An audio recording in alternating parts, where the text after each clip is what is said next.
क्यों बहू बेटी नहीं बन सकती। माँ, मैं बहुत थक गई हूँ घर संभालते संभालते। यहाँ किसी को मेरी थकान नज़र ही नहीं आती। कुछ दिन आराम करना चाहती हूँ। सोच रही हूँ कि कुछ दिनों के लिए मैं मायके आ जाऊँ। बच्चों को भी साथ ले आऊँगी। यहीं से स्कूल चले जाएंगे। आखिर ससुराल और मायका एक ही शहर में होने का कुछ तो फायदा हो। प्रिया खुश होकर बोली, हाँ बेटा, कल आ जाओ, मैं तुम्हारा इंतज़ार करूँगी। अभी मैं फ़ोन रखती हूँ, मुझे मंदिर जाना है। सुधा जी ने फ़ोन रख दिया और सीधे किचन में गई। किचन में उनकी बहू श्रेया खाना बना रही थी तो उससे बोली, अरे श्रेया सुनो, कल तुम्हारी ननद आ रही है। आज बाजार जाकर फल सब्जी और मिठाइयाँ लेकर आना। मेरी बेटी ससुराल में बहुत काम करती है, उस पर कोई ध्यान ही नहीं देता। यहाँ आएगी तो उसका मन भी लग जाएगा और तबीयत भी थोड़ी ठीक हो जाएगी। ऐसी बातें सुनकर श्रेया का चेहरा उतर गया। उसने मन ही मन सोचा, काश मम्मी जी आपको मेरी थकावट भी नज़र आती। मैं भी दिन रात झाड़ू पोछा बर्तन खाना बनाना मार्केट जाना और हर वह काम करती हूँ जिससे हमारे परिवार वालों को कोई दिक्कत ना हो। काश आप मुझ पर भी ध्यान दे पाती।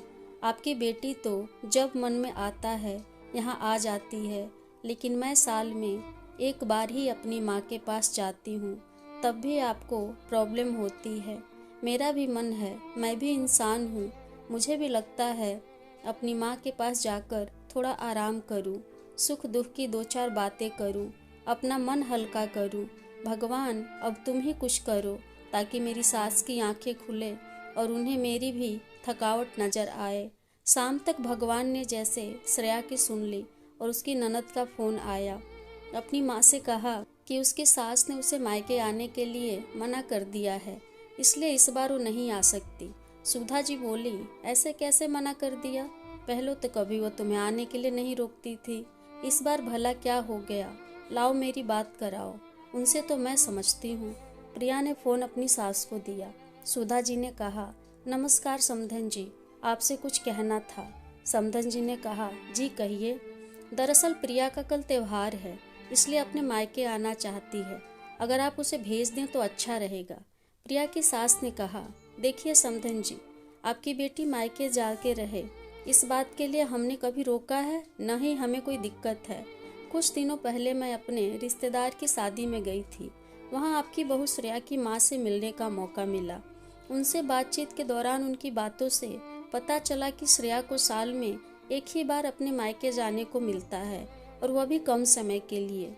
मुझे लगता है कि आपको पहले श्रेया को उसके मायके भेज देना चाहिए, और वह जब मायके होकर आ जाएगी तो मैं प्रिया को आपके पास भेज दूंगी।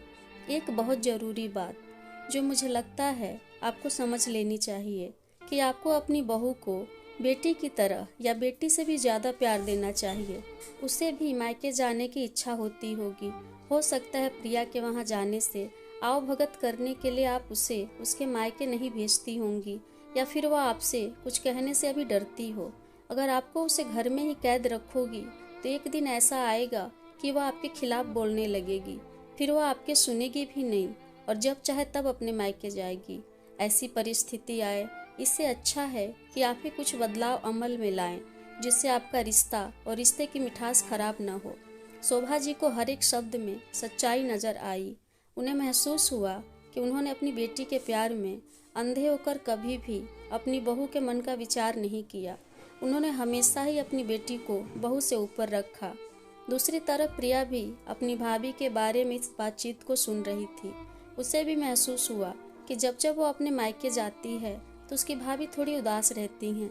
सुधा जी ने अपनी बहू को बुलाया और उससे कहा कि श्रेया, कुछ दिनों के लिए प्रिया नहीं आने वाली है, इसीलिए पहले तुम अपने मायके हो आओ।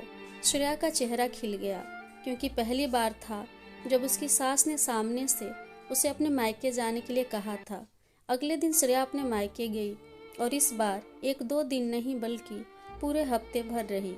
अपने माँ बाप से, अपने रिश्तेदारों से मिलकर आई, और जब वह लौटकर आई तो उसका चेहरा खिला हुआ था, उसकी आंखें चमक रही थी। श्रेया के आने के बाद प्रिया भी अपने मायके आई और इस बार वह खुद सामने से अपनी भाभी से खुशी खुशी मिली और अच्छे से बात की। प्रिया ने अपनी माँ से बात करके उन्हें अच्छे से समझने में मदद की कि वह कहीं ना कहीं श्रेया के साथ गलत व्यवहार कर रहे थे।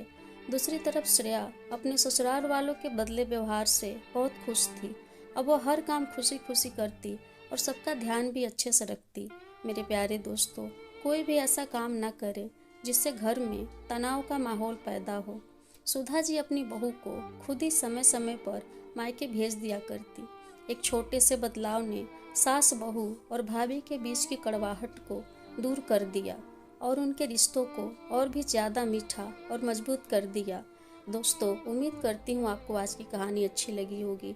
अगर अच्छी लगी है तो लाइक करें, शेयर करें और इस कहानी के प्रति आपकी क्या राय है कमेंट करके ज़रूर बताएं। आपका बहुत बहुत धन्यवाद।